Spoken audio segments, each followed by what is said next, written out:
बहुत इंपॉर्टेंट होने वाली है ये वीडियो सारे उन स्टूडेंट्स के लिए जिनके एग्जाम्स आने वाले हैं या जो भी पढ़ रहे हैं। तो इस वीडियो में मैंने लिए 4 बहुत ही ज़्यादा कंफ्यूजिंग वर्ड्स, राइट, जो कि आपस में बहुत मिलते जुलते हैं। पहला है राइस, इसी से मिलता जुलता रेज। फिर हमारे पास जो दूसरा वर्ड है वो है लाई, इसी से मिलता जुलता ले। तीसरा वर्ड है फॉल और इसका मिलता जुलता फेल। फिर आता है सॉ और फिर सॉ। अब ये सारे वर्ड्स हैं कि किस तरीके से हम इनको यूज़ करेंगे। रिमेंबर वन थिंग, पहले आपको पता होना चाहिए कि ट्रांजिटिव वर्ब्स और इनट्रांजिटिव वर्ब्स होते क्या हैं। ओके, सो अगर हम बात करते हैं ट्रांजिटिव वर्ब की, तो नॉर्मल पैटर्न हमारे सेंटेंस का क्या होता है, subject plus verb. Transitive verb क्या करते हैं, हमेशा वर्ड को आंसर करते हैं। ट्रांजिटिव वर्ब के बाद आपको ऑब्जेक्ट लाजमी चाहिए होता है। जैसा कि अगर मैं कहती हूँ आई फाउंड व्हाट, मुझे आंसर करना है आई फाउंड माई बुक। हमने फाउंड को क्या दिया, एक ऑब्जेक्ट दे दिया। तो फाउंड कर क्या रहा है, फाउंड ने आंसर किया है व्हाट को, तो हमने क्या किया, इस वर्ब को एक ऑब्जेक्ट दे दिया। अब देखो यहाँ हमने ऑब्जेक्ट दे दिया फाउंड को, तो फाउंड कौन सी वर्ब बनी, ये एक ट्रांजिटिव वर्ब बनी। ठीक है, एक और सेंटेंस यहाँ पे लिख रही हूँ, आई बॉट वॉट, मैंने क्या खरीदा। हम क्या करते हैं, इस बॉट को एक ऑब्जेक्ट दे देते हैं। ठीक है, आई बॉट ए कार, मैंने गाड़ी खरीदी। अब यहाँ पे बॉट क्या है, एक ट्रांजिटिव वर्ब है, इसके बाद एक ऑब्जेक्ट मिल रहा है हमें। ट्रांजिटिव वर्ब अपने बाद बिल्कुल भी प्रेपोजिशन नहीं लेते, but when it comes to intransitive verbs ये क्या पैटर्न को फॉलो करते हैं, सब्जेक्ट प्लस वर्ब। कोई नीड नहीं है कि आपने इनट्रांजिटिव वर्ब के बाद कोई ऑब्जेक्ट रखना है, क्योंकि ये अपने बाद कोई ऑब्जेक्ट रखते ही नहीं है। अब यहाँ मैं एक सेंटेंस लिख रही हूँ, आई गो, आई सब्जेक्ट है, गो वर्ब है। यहाँ पे वर्ड को आंसर ही नहीं कर रहा गो, दैट मीन्स ये हमारे पास इनट्रांजिटिव वर्ब है। और देखो सिर्फ सब्जेक्ट है, वर्ब है, हमारा पैटर्न बिल्कुल ठीक है। एक और सेंटेंस लिख रही हूँ, आई लाफ, मैं मुस्कुराती हूँ। आई सब्जेक्ट है, लाफ हमारा वर्ब है, बिल्कुल ठीक है। तो लाफ क्या है, हमारा इनट्रांजिटिव वर्ब है। अब मैं क्या करती हूँ कि अगर मैं फर्दर इन्फॉर्मेशन दूँ कि मैं किस पर मुस्कुराती हूँ या मैं किस पर हंसती हूँ, इनट्रांजिटिव वर्ब अपने बाद प्रेपोजिशन रख भी सकता है और नहीं भी रख सकता। जैसे कि आई लाफ एट हर, आई यहाँ पर क्या है, सब्जेक्ट, लाफ है वर्ब, इसके बाद लिखा हुआ है एट जो कि प्रेपोजिशन है। इस प्रेपोजिशन का ऑब्जेक्ट है हर। रिमेंबर वन थिंग, प्रेपोजिशन अपने बाद एक ऑब्जेक्ट रखता है, वो ऑब्जेक्ट नाउन, प्रोनाउन या जेरेंट हो सकते हैं। यहाँ पर जो प्रेपोजिशन एट है, हर उसका ऑब्जेक्ट है। ठीक है, अब क्या करते हैं कि हम राइज वर्सेस रेज इन दोनों को लिखते हैं और समझते हैं कि इनमें से कौन सा ट्रांजिटिव वर्ब है और कौन सा इनट्रांजिटिव वर्ब है।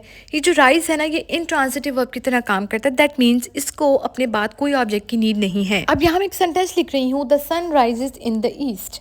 अब देखो पार्सिंग अगर करें तो द सन क्या है, द सन हमारा है सब्जेक्ट, उसके बाद लिखा हुआ है वर्ब राइजेज, इसके बाद है इन द ईस्ट, इन प्रेपोजिशन है, द ईस्ट इस प्रेपोजिशन का हुआ ऑब्जेक्ट। अब ये जो राइजेज है ना, यहाँ पे ये इंट्रांजिटिव वर्ब की तरह काम कर रहा है। क्यों, क्योंकि इसके बाद एक प्रेपोजिशन है, यहाँ पर डायरेक्ट ऑब्जेक्ट नहीं लिखा हुआ। हम यूँ भी तो कह सकते हैं द सन राइजेज, सूरज निकलता है। अब यहाँ पर तो कोई ना हमारे पास प्रेपोजिशन है, ना ही राइजेज का कोई हमारे पास ऑब्जेक्ट है। सन क्या है, हमारा सब्जेक्ट, राइजेज क्या है, वर्ब, हमारा पैटर्न बिल्कुल ठीक है। यहाँ जो हमने लिखा the sun rises in the east, ये फर्दर इन्फॉर्मेशन थी तो हमने प्रेपोजिशन लगा दिया। बट रिमेंबर राइज क्या है, एक इंट्रांजिटिव वर्ब है। But when it comes to raise, raise का मतलब होते हैं उठाना। यहाँ पे 2 सेंटेंस मैंने लिखे हुए हैं। पहला क्या है, देखो पहले ये समझो कि रेज है एक ट्रांजिटिव वर्ब और इसके मतलब होते हैं उठाया। ठीक है, अगर तो ये ट्रांजिटिव वर्ब है ना, तो अपने बाद ऑब्जेक्ट लाजमी रखेगी। ठीक है, ट्रांजिटिव वर्ब का क्या पैटर्न होता है, subject verb object. The students raised, the student subject है, रेज है वर्ब, इसका ऑब्जेक्ट कहीं पर भी नहीं है, दैट मीन्स हमारा सेंटेंस इनकम्प्लीट है। क्योंकि हमारे पास देखो जो रेज है ना, ये ट्रांजिटिव वर्ब है, इसके बाद हमें ऑब्जेक्ट लाजमी लिखना ही लिखना है। ठीक है, यहाँ सब्जेक्ट वर्ब है बट ऑब्जेक्ट नहीं आ रहा, तो अब इसी सेंटेंस को क्या करते हैं, यूँ भी लिख सकते हैं, the students raised their hands.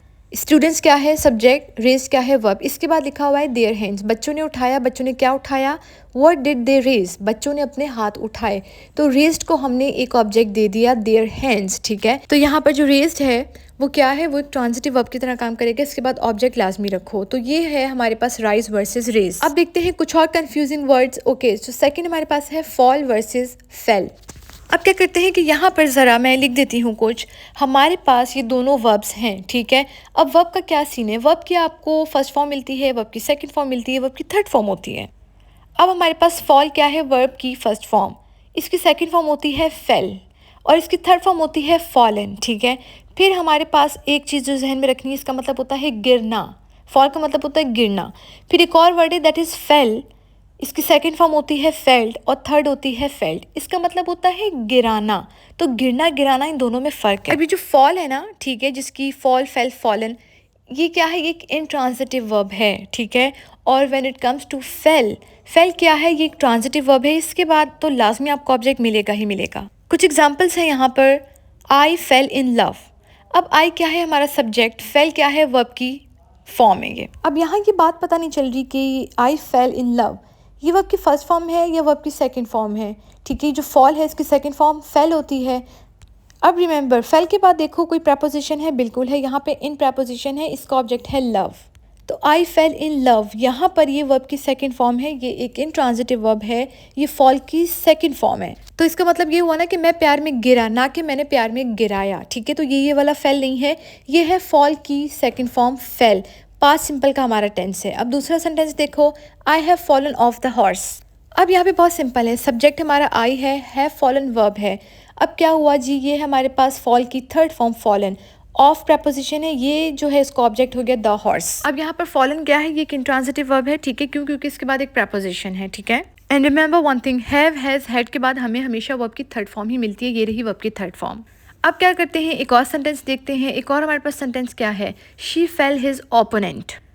अब यहाँ पे नहीं समझ आ रहा है कि टेंस हमारा पास्ट का है, ये कौन सी वर्ब की फॉर्म है, क्या ये फॉल की सेकंड फॉर्म है या फिर ये गिराना है या ये गिरना है, ये समझ नहीं आ रहा। देखो क्या करते हैं, हम सबसे पहले देखते हैं कि हमारा सेंटेंस जो है वो क्या है।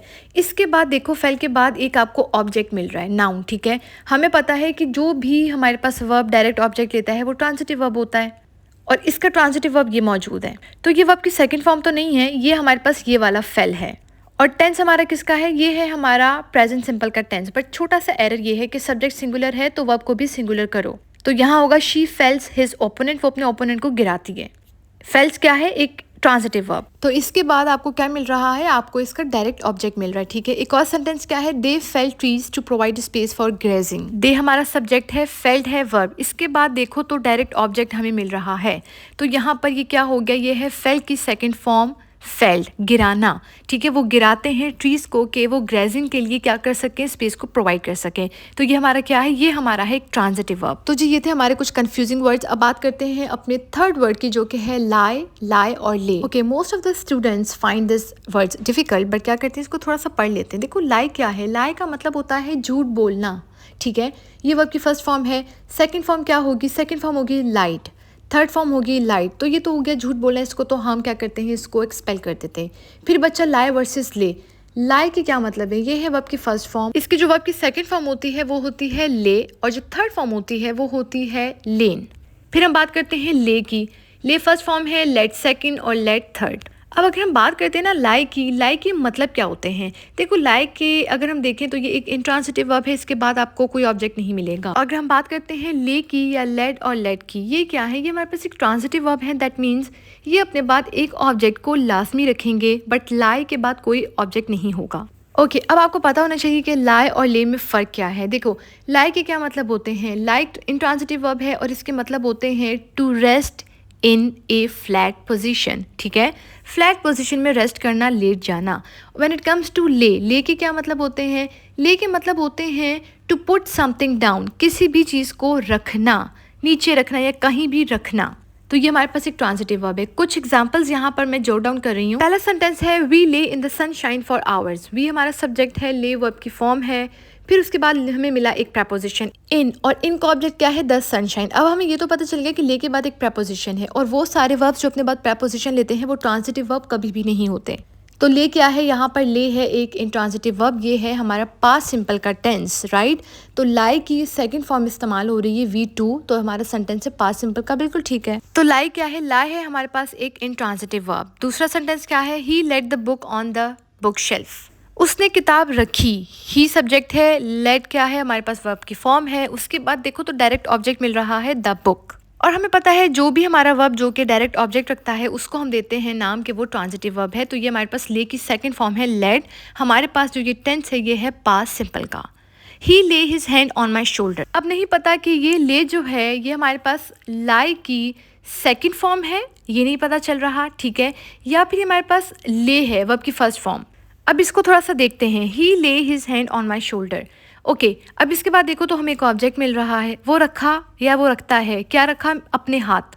यहाँ हमें मिल गया एक ऑब्जेक्ट, और जो भी वर्ब ऑब्जेक्ट रखता है वो इंट्रांजिटिव नहीं होता, वो ट्रांजिटिव होता है। तो ले क्या है, एक ट्रांजिटिव वर्ब है, तो ये है हमारे पास वर्ब की फर्स्ट फॉर्म ले। क्यों है ऐसा? क्योंकि ले के मतलब क्या है? To put something down. ये क्या कर रहा है? अपने पास डायरेक्ट ऑब्जेक्ट रख रहा है, व्हाट को आंसर कर रहा है, ठीक है। अब मसला क्या हो गया है? लिखा हुआ है ही ले, ही सिंगुलर है तो इसके साथ सिंगुलर वर्ब आएगी तो सेंटेंस बनेगा he lays his hand on my shoulder. अब आपका सेंटेंस बिल्कुल ठीक है। My mother lay down when I asked her to. मेरी अम्मा लेट गई जब मैंने उनसे कहा। माई मदर है सब्जेक्ट, ले है हमारा वर्ब। इसके बाद देखो तो एक प्रपोजिशन है, बल्कि प्रपोजिशन नहीं है, हम कह सकते हैं कि ये एडवर्ब है, क्योंकि प्रपोजिशन होती ना तो अपने बाद एक ऑब्जेक्ट रखती, तो this is basically an adverb. अब नहीं पता कि माई मदर ले ये क्या है हमारे पास, तो ले के मतलब हमने पढ़े थे कि फ्लैट पोजीशन में लेट जाना, ठीक है। तो ये पास्ट सिंपल का सेंटेंस है, इसके बाद प्रपोजिशन है, तो दैट मीन्स ये हमारे पास इंट्रांजिटिव वर्ब है, ठीक है। तो यहाँ पर हमने क्या हुआ, हमारा सेंटेंस पास्ट सिंपल का है, बिल्कुल ठीक सेंटेंस है। अब लास्ट हमारा वर्ड है दैट इज सी। ये है वर्ब की फर्स्ट फॉर्म, दैट मीन्स देखना। सॉ और सीन, देखा गया। अब ये बात तो हमें पता है कि वर्ब की फर्स्ट फॉर्म इस्तेमाल होती है प्रेजेंट सिंपल में, सेकंड फॉर्म का इस्तेमाल किया जाता है पास्ट सिंपल में, और थर्ड फॉर्म जो होती है ये हैज, हैव और हैड के साथ जब हम परफेक्ट के टेंसेस बनाते हैं उनके साथ वर्ब की थर्ड फॉर्म आती है। एक और वर्ड है सॉ। अब ये क्या है? Saw, sort, sort. अब सॉ क्या है? वर्ब की फर्स्ट फॉर्म, सॉर्ट सेकेंड है और थर्ड ही सॉर्ट है।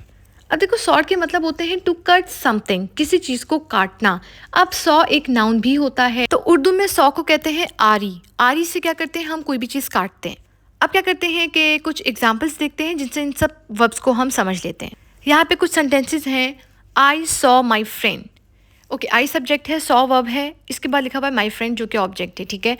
अब क्या हम कहें कि ये सी की सेकेंड फॉर्म है या फिर ये वर्ब की फर्स्ट फॉर्म है सॉ, काटना। तो कॉमन सेंस तो ये कहता है कि हम अपने दोस्तों को तो नहीं काटेंगे, राइट। तो ये सॉ हो नहीं सकता।